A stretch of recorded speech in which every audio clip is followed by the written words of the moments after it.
Hey everybody, welcome to Winsight Live. I'm John Springer of Winsight Grocery Business here in New York. We have a full house today and an excellent guest with us. Let's introduce who we have here, Kat Martin, our content manager in Chicago. Also in Chicago, Brett Dworsky of CSP. In Denver, our editor-in-chief, Jennifer Straley. As always, the supermarket guru, Phil Lempert in Santa Monica. And a special welcome this week to Stew Leonard Jr., the CEO and president of Stew Leonard's. And he's seated alongside Christian Cruz, who's the VP of their high volume Yonkers, New York store. Phil, thanks for your help getting Stew in here. I know we've got a packed thing. Let's get started. Sure. Well, the first thing that I want to talk about is some things that are going on around the country that are really interesting. First of all, Grocery Outlet has announced their 10th annual Independence from Hunger campaign. What they're doing this year, which is exceptional, besides giving bags of food to the various food banks around the country where they operate, they're also matching up to $1 million from donations that people are giving. Also, yesterday, Oxfam put out a report, a new analysis from 5 major retailers, Albertsons, Kroger, Walmart, Costco, and Whole Foods, Amazon, about their practices during COVID-19 for their workers. And the results, you want to read that, is not very good, to be honest with you. And it really points to the fact that retailers have to do a little bit better than they're doing when it comes to their employees. We've seen a lot of attention from retailers dealing with customers, doing distancing, everything else. In fact, Stu and Christian is going to talk a lot about that today. But when it comes to their employees, these people that we're calling essential workers, they're not feeling so essential. So you might want to check out that Oxfam report. However, I will say that these are only just 5 chains. There are other retailers like Stew Leonard's around the country, like Hy-Vee, like H-E-B, that are doing a great job when it comes to their employees. So we've got to balance out what this Oxfam report really talks about. Also, some sad news, the pandemic-related losses to California farms, ranches, and ag businesses will range between $5.9 billion and $8.6 billion this year alone. So, you know, when we're looking at those numbers, we've got to talk about rising food prices, and that's one of the reasons that Stu is here. But you know, for those of you that have never been to a Stew Leonard's, shame on you. You've got to get to Stew Leonard's.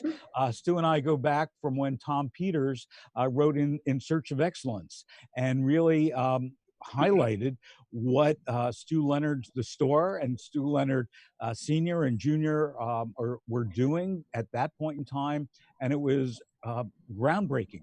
And that book, In Search of Excellence, certainly did a lot for businesses in general, but for the supermarket business, it really got a lot of attention for what Stew Leonard's was all about. And, you know, to this day, retailers from all over the world go to Stew Leonard's to see what it's all about, how they're able to capture this customer passion, if you would, for this retailer.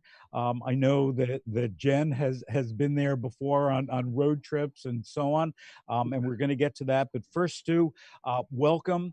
Christian, welcome. And Stu, talk to me about rising food prices. We've seen prices go up about 7.7% so far this year. It's estimated that it's going to go up a lot higher. What are you thinking about when it comes to food prices? You know, Phil, first of all, pleasure to be here with you today, okay? You know, we have a saying here at the store, when Phil calls, we answer, okay? No, but you know, this is a little mind-boggling to me right now, because we buy direct from the farms and our suppliers. And so far, I've talked to all our buyers just yesterday. They don't see any big blips in pricing at all. Matter of fact, they're seeing like even the meat prices come down. So I'm reading in the news that prices are going up. And I'm here on the store floor and here, you know, with Christian, we haven't raised any prices except for those, you know, weather-related items, like, you know, there might be some rain in Georgia, or they didn't plant enough.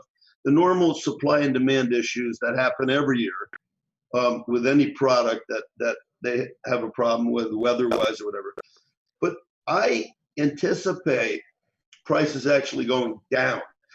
The only way I could figure that everybody talked about raising food prices, the data may be a little old, because if you look at, and everybody listening today will probably agree with us, but the supply had a lot of glitches. You saw the plants out in the Midwest, the big meat packing plants got hit with the virus.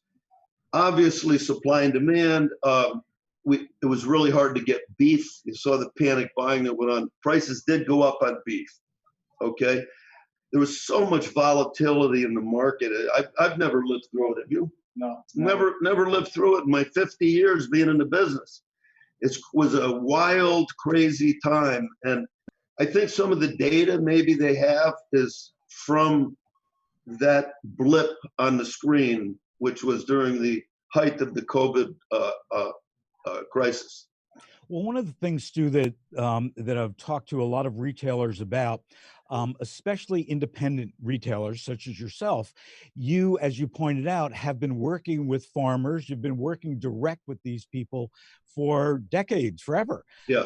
That's the basis of the store. A lot of these other chains, the bigger chains, have been working through distributors. They haven't made those direct contacts.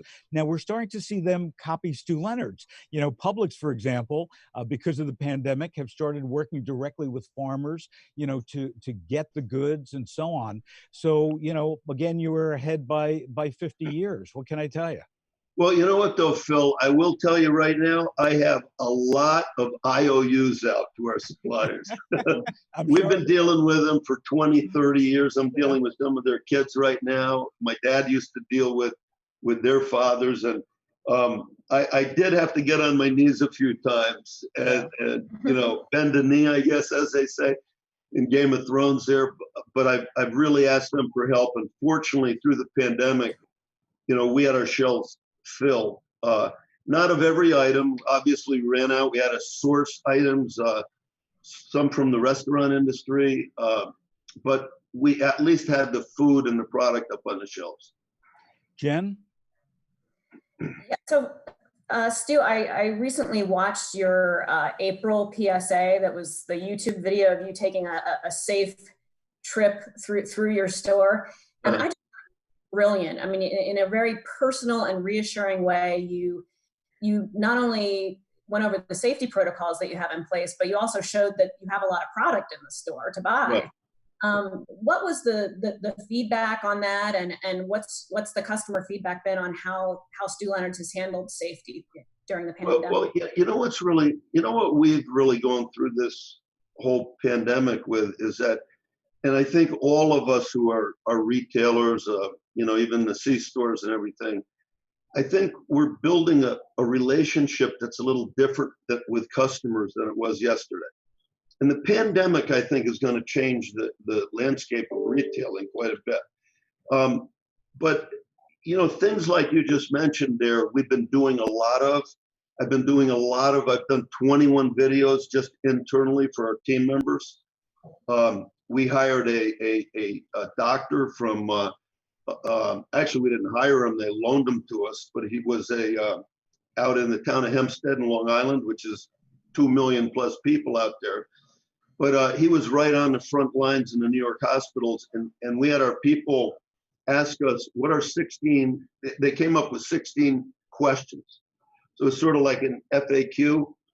And I've been on the videos, and Christian's helped out, and we've talked, explaining everything to them, and then the doctor explained the answer, so everybody could go on and read about how to be safe in the workplace. But the relationship that we're building with our customers is going to be more over, I think, YouTube, like you said, and even Instagram. I got like 38 people following me on Twitter or something. I realize I got to build that up now in the future. And the digital presence, I think, is going to be much stronger in the retail business than it was yesterday. So also, I just want to interrupt for a second, but Stu, you have to know that for Jen, hitting the button on the Chiquita banana was always a thrill for her. Right, Jen? Absolutely. My ex-husband's family is from Westport, Connecticut. So when we have 2 kids, Oh, and really? we would go to the Norwalk store. And so when I told my kids that I'd be speaking with you, and they're like, "You got to talk about Chiquita Banana." They still have the song memorized. So how have you, that's such a, a big part of the Stew Leonard's experience. How have you handled that? Are the animatronics back in play, or are you trying to keep shopper flow? What are you doing with that? Well, there's a lot of trade-offs you have to make because of the virus, and social spacing is a major thing. And fortunately, one of the things, we have like 8-foot aisles, and we have 1 aisle through the store. And I think that helped us in this difficult time because people felt they could be spaced apart. But unfortunately, that was one of the things we had to put all our animation on vacation. So Chiquita Banana's not working because we didn't want anybody to congregate there with their families. And so we had to shut it down. That was, unfortunate. We're just starting to light it up a little bit now, as we're seeing the numbers drop. But we've had to change a lot of our internal, philosophy almost. Lots of demos. We used to have 10 demos a day going on. You don't see any demos right now. The animation's another example. We have some little farms out in front of our stores. And, we've had restrictions. I mean, New York right now, right? They don't even let you open it. No. Yeah. Even you could say the same thing about the bagels. We had a prepackaged bagel, so that customer will buy them in the back and fresh, ready to take home. I mean, the salad bars too. Yeah, the food buffet. Yes, the food buffet. Yeah. But you know what? I just want to compliment Christian here because he's been here every single day, and literally, if you put a stake in the ground as to the mega center of the coronavirus in the United States, we're sitting there right now. Okay, we're in Yonkers, New York. You just get on the roof, you can see the Tappan Zee Bridge down there. And this was a mega center, and Christian had his shoulder pads on every single day, was out here being a great leader. He was a merchant of hope here in Yonkers for us, And so one of the things going through the virus thing, and we haven't really taken a day off since it started back in March, but the thing you find is you see who your great people are. I'm sitting next to one of them right now. and that's a lot. Hey, John, what do you want to talk about? Well, here's a question for you. I wonder what you could share on sort of how the consumer is feeling. Obviously, along with the pandemic has come a lot of high unemployment and a lot of concern about that. I wonder what you can. How does the consumer feel? What do you think? At this point in time, I mean, one of the beauty, customers are coming in. I mean, and they love the fact that we have a lot of pre-measured. We've done a lot of things to keep them safe, so they feel comfortable. I think if you could, still done such a great job, especially with the videos, highlighting a lot of the things that we've done so that the public are aware of what's going on before they even come to Stew's. Whether it's the wipe sanitizers on the floor, the markings on the floor, at the register, in the seafood department, the plexiglass between the cashier and the customer to protect one another. And that's how you bring some consumer confidence back into them. And they feel safe that they want to come in and shop here. But I would say too, is that there was a very tenseness of our customers coming in at the beginning, right? And our job was to try to calm them down and tell them how we're doing triple cleaning now every night, far exceeding CDC standards. So we want everybody to feel it's the cleanest place they could be all day. And so, but everybody was nervous. Their eyes were darty. They didn't want to stop and talk to anybody. They just sort of want to get in and get out. Now, whether it's good or it's bad, we notice a lot more relaxed feeling in the store. Although now, what has it been? Over a month, we've required all face masks. Everybody who works here and everybody who comes in the store has to wear a face mask. And that you've seen studies on it. That's helped. That salon in Missouri, which really is a cool thing for everybody to read about, was they practiced all of the good hygiene, hand sanitizer, wipes, everybody with masks, social distancing. And there were 2 people, I guess, that were positive within this hair salon. And when they tested all of the customers and clients that had come in, none of them had tested positive at all. So, these masks here are, really important for safety right now. And, Kat, I'm sure you noticed, because you are an aficionado of face masks, that Stew's looks like a cow. Yes, I was saying before we got on that I have one that just has little red lips. So I think we're all going to start using it as part of our fashion accessory. Hey, this is something we never thought we would sell at Stew Leonard's, but we've sold 250,000 face masks already. Oh my God. Wow. Yeah. And we have white ones, we have black ones, we obviously have the blue ones that everybody, look what Christian has now. This is something new we put in. He's got the flag for 4th of July on there. So I think in the industry, this is going to be another type of something you'll see a lot more designs now in the stores with face masks. Even we're selling gloves right now, which and hand sanitizer is like, off the charts. It was really hard to get at one time, but it's still selling tremendously. So, Stu, I also saw, I don't know if you've seen this or not, but I saw a company that's now having a vending machine for disposable face masks, that they're putting them every place. They're putting them in airports and stores and everything else. So, Kat, have you ever been at Stew Leonard's? I have not. I am unfortunately one of the few who hasn't. Yeah, so here's your chance to, well, she's in Chicago, so okay. she has well, an excuse. Once I can start traveling again. Yeah, so what would you like to ask the man behind it all? Well, you were talking a bit about face masks and things that you are now selling that you've never sold before. And I was just curious as to, if there are other products that you brought in, or even how customers have changed how they shop your store. Are you noticing different buying patterns and things like that that have been going on? That's a good question. One thing we've seen is we use Instacart, and that has exploded, on us right now. I think, what is it, up 700, 800% or something like that. And also we've been pushing this curbside pickup where we bring the groceries out to your car. And that has gone up. It's not as popular, but it's still way up there. We were up during the height of the thing, over 25% of our store sales, right, for a day were on delivery or curbside. By the way, since we started as a dairy, back in the 20s, we don't call it curbside, we call it cowside. We put a big, one of our big plastic cows out there, like a Holstein. Actually, it looks, it's painted up like this. And so you pull up to the cow and we bring your groceries out. But we've seen that big.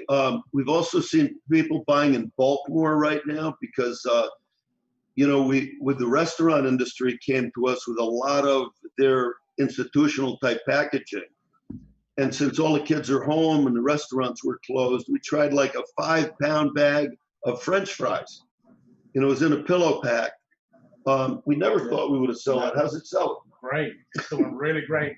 I mean, I never would have bought a 5-pound bag before. Yeah. So, Stu, we both have a similar picture of our dads in milk trucks. Oh yeah. That's how's that? Yeah.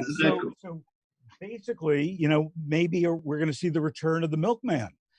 So we're going to see Stew Leonard's trucks going up and down, Connecticut, New York, New Jersey. You know what, I think one of the things that's going to be very interesting to see is, if a home delivery just went way, way up, I'm sure most retailers listening today will say the same thing. We're wondering, we know it's going to come down, but where will it settle out to? What level? Same with the curbside pickup.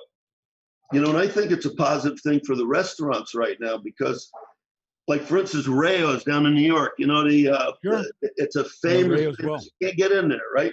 Right. And everybody's been going down there. And I called up Ronnie, who owns it, and I said, hey, look, since you're closed, if you want, I'll sell your meatballs up at Stew Leonard's. He's just not far from here. And we started with his marinara sauce, the Rayo's marinara. And I said, how about us selling your meatballs? You know what he said? Forget about it. Exactly. He's not going to let you do that. And you know, but my his business tripled. His business tripled because of the virus. Well, again, you know, it's small. It's a small restaurant. It's hard to get into, you know, but now practically every supermarket is selling their sauce. My favorite is the arrabbiata. Yeah. It's a great sauce. Yeah, it really is. Yeah. You always have to read those ingredients, because if tomatoes is the first ingredient, you know you got a good sauce. If tomato paste or water is the first ingredient, not so great. How about sugar? And sugar. There's no reason for sugar to be in there. You don't want that in there. So Brett, you know, coming from a convenience store side, what would you like to learn from Stew? So I'm obviously not exploring the grocery industry all the time like the rest of the folks here, but I can already sense that just from what you've said so far, Stu, that there are so many similarities with how grocery and C-store have reacted with regards to the coronavirus in terms of the safety measures and, most importantly, giving consumers the confidence to even step foot in your store.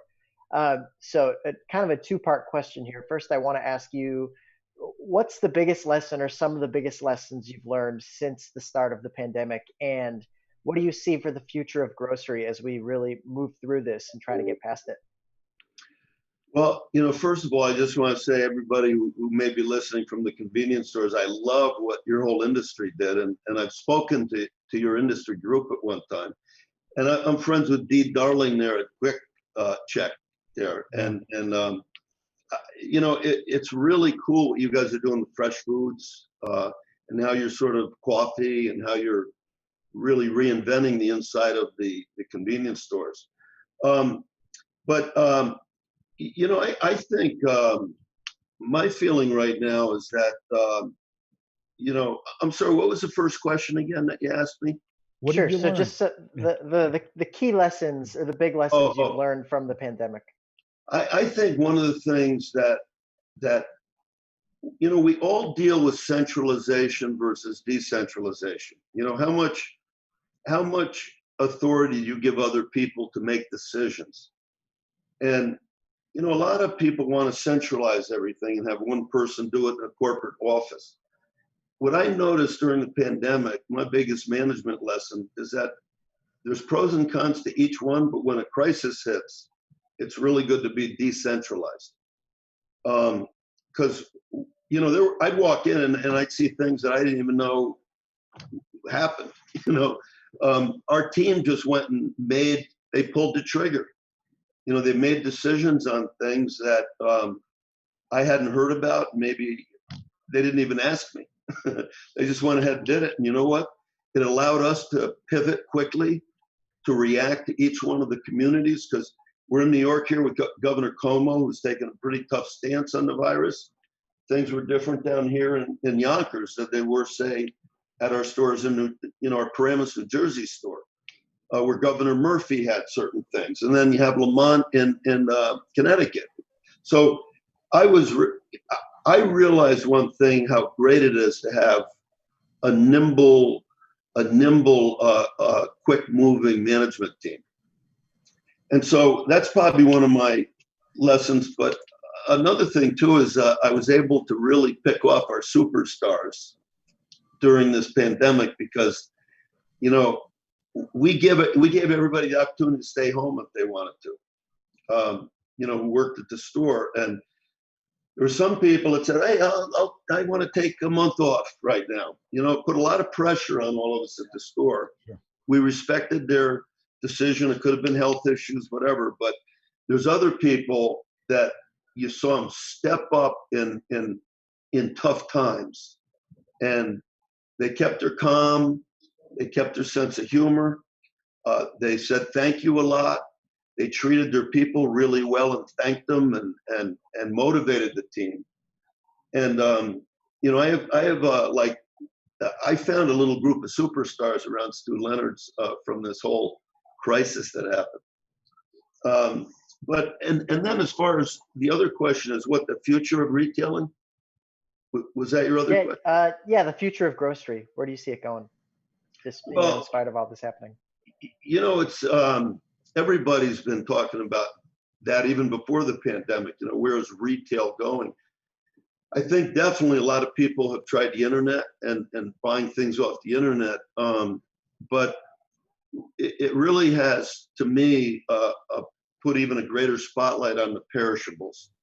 Because one of the things we notice, even with the Instacart orders, is there's a lot of packaged goods that are being delivered to people's homes, but they still want to come in and pick those great tomatoes and see what's new in the store and fresh fish, you know, and abundant displays of nice thick cut, you know, ribeye steaks.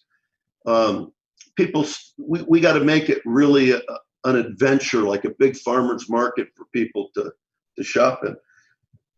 Because I don't think they just want to go in and go through a lot of aisles of packaged goods.